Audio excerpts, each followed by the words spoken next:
Live from the Ford Community Theater in Dearborn, Michigan. Here now, your moderators, Maria Bartiromo and Chris Matthews. Senator Thompson, this is your first debate in the election. We welcome you, and we kick it off with you. Thank you. In a recent poll by the Wall Street Journal and NBC News, 2/3 of the American people said that we are either in a recession or headed toward one. Do you agree with that? And as president, what will you do to ensure economic vibrancy in this country? I think there is no reason to believe that we're headed for a recession. We're enjoying low inflation. We're enjoying low unemployment. The stock market seems to be doing pretty well. I see no reason to believe we're headed for an economic downturn. Well, I mean, the market is a wonderful thing. I mean, the free market is one of our greatest assets. The leading Democratic candidate once said that the unfettered free market is the most destructive force in modern America. I mean, just get an idea of where that philosophy comes from. $21 billion worth of pork barrel projects in public works, which the president should veto. Another one he should veto is the S-chip program, which you should say take the C out of, because now it's for everybody, like every other entitlement program. And by the way, $1 a pack increase for cigarettes. So we want to take care of children's health, and we want everybody to smoke? I don't get it. We're also going to have to do a better job keeping our taxes down. Jennifer Granholm has made a big mistake by raising taxes. I was frankly a little nervous about being here tonight. I figured that she was going to put a tax on the debate before we got finished. Senator Brownback, are you prepared to say categorically that under a Brownback administration there will not be a tax increase? Yes. We're taxed to the max. Mayor Giuliani and Governor Romney, these are 30-second answers. You've been having a tit-for-tat on tax cutting. What's the difference between the two of you? Your Honor, first. I cut taxes 23 times when I was mayor of New York City. I believe in tax cuts. But if you want to cut taxes, you're going to have to cut spending. And the best tool that a governor has and the best tool the president has had is a line item veto. The line item veto was unconstitutional. I took Bill Clinton to the Supreme Court and beat Bill Clinton. It's unconstitutional. What the heck can you do about that if you're a strict constructionist? You've got to control taxes, but I did it. He didn't. I controlled taxes. Sorry. I brought taxes down by 17%. Under him, taxes went up 11% per capita. I led. He lagged. It's a nice line, but it's baloney. Mayor, you got to check your facts. No taxes. I did not increase taxes in Massachusetts. I lowered taxes. The place we differ is on the line item veto.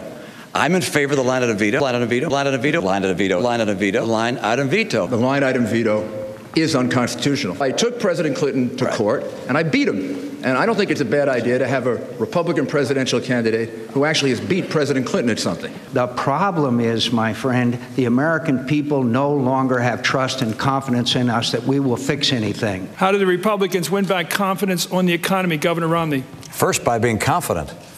A lot of what has to happen is a restoring of the resilience and optimism in this country. You really want to do something to restore the people's faith in government? Do something about illegal immigration. How about the vision of a robust, strong America? Being optimistic. This is the most powerful nation in the history of mankind. I mean, this place rocks. Do this. Stop illegal immigration into this country. Not going out with a message of doom and gloom and of all the problems we have. This nation has everything it needs to succeed around the world and at home. Support of illegal immigration. That's one reason why they're concerned. And you're absolutely right. The government hasn't fixed the problem. Okay. And for every single illegal immigrant family in this country, it costs. We have the heart of the American people, which is sound and alive and well. We have technology, innovation, capital. Technology, we have innovation, we have great schools, we have great families, we have great homes. In product after product, service after service, we're the best in the world. And for heck, you got to realize this country can compete with anyone in the world, has before, will always. This country is the leader in the world. When Congressman Tancredo talks about the immigration problem. In particular, of course, I'm talking about the immigration-related issues. How about look at it this way? What country do millions of people want to come to? The United States of America. What country, I don't care if they bash us all over the world, what country do they most want to come to? The American people no longer have trust or confidence in our government, our failure at Katrina, our failures in Iraq, our failures to get spending under control. That's the usual Democratic pessimistic approach. to how bad things are, how terrible things are. How about we try an optimistic approach? Let's do it like in a positive way. If we just put on our entrepreneurial hats and act like confident Americans. So how do you explain that? Let's get back our entrepreneurial spirit rather than having our head down. Is London going to replace New York as the financial capital of the world? And if so, what are you going to do to change that? No how, no way. Not going to happen. Well, we're seeing an increasing amount of business go to London. Get your head up.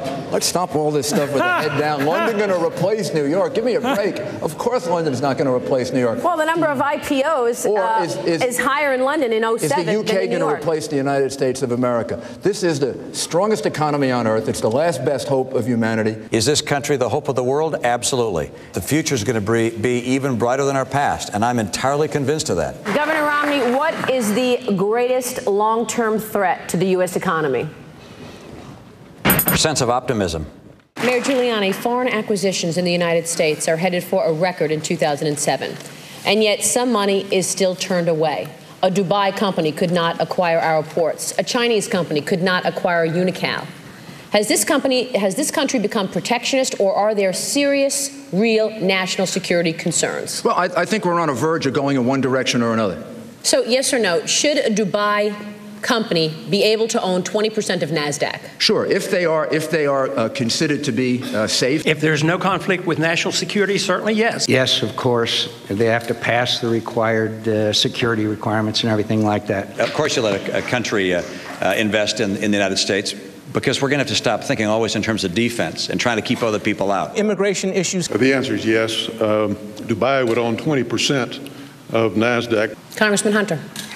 No, because I don't trust them. That raises the question, if you were President of the United States, would you need to go to Congress to get authorization to take military action against Iran's nuclear facilities?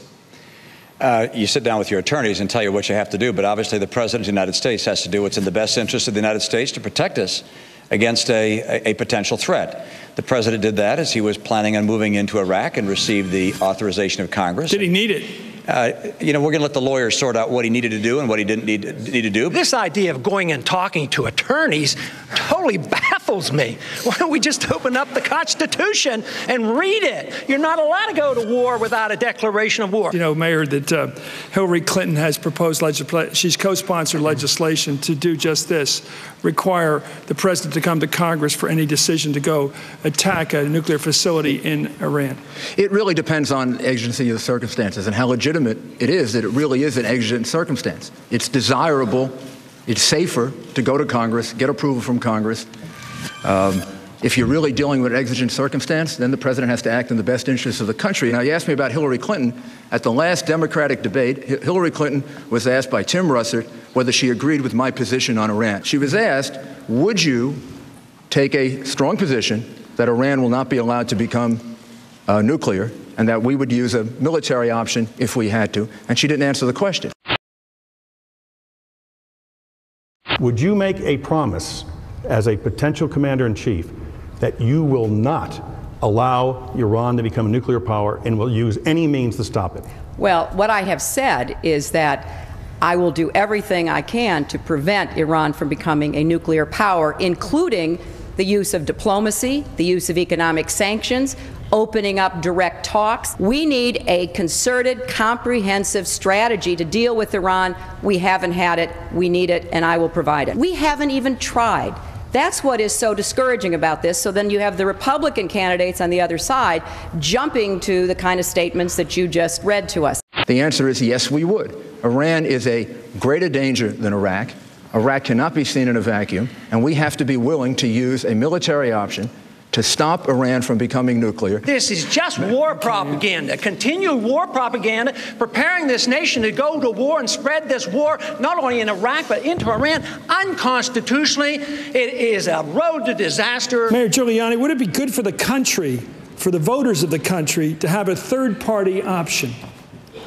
Well, we've had third-party options. I think our two-party system has served us well. I think that generally is the way our democracy operates. I'd like to point out that I think the biggest economic problem we face long-term is our education, and I think there's a looming problem with Canada that you're missing. If we do Hillary care or socialized medicine, Canadians will have no place to go to get their health care.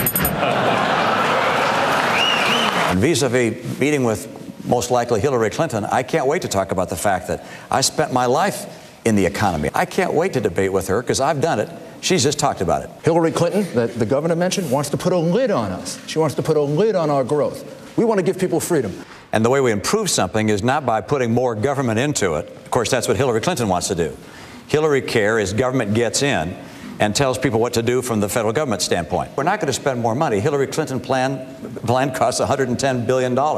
Mine says let's use the money we're already spending a little more wisely. We are enjoying a period of growth right now, and we should acknowledge what got us there and continue those same policies on into the future. So we need to do everything that we can to make sure that we're doing all that we can to protect the infrastructure we've got. We have to understand what's necessary and the determination that we need to show to friend and foe alike that we'll do what's necessary to fight on any front that we have to fight on. That brings in the whole question of the importance of stability in the world. The United States, since the end of World War II, has been a force for stability and democracy, which helps bring about stability for a long, long time. Our policies with regard to places like the Middle East and Iraq right now are very important with regard to the very issue we're talking about. Our security is on the line, that our economy is on the line, that our prosperity is on the line. We're going to have to do some things differently. We want to live in a world, in a country that's free, in free markets. People accept responsibility.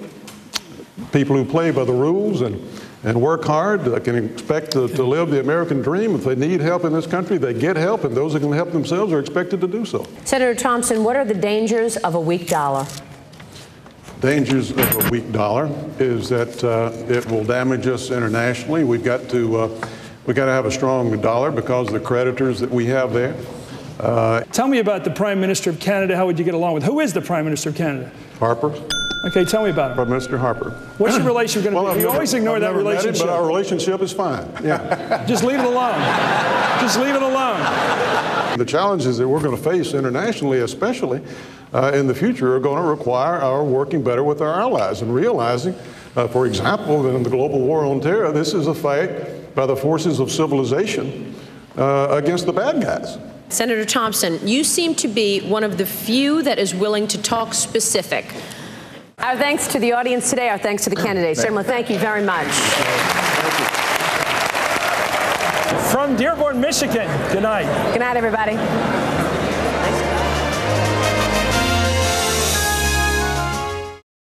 Especially with regard to, need I say it, illegal immigration. allowing illegal immigration into the country because they want to...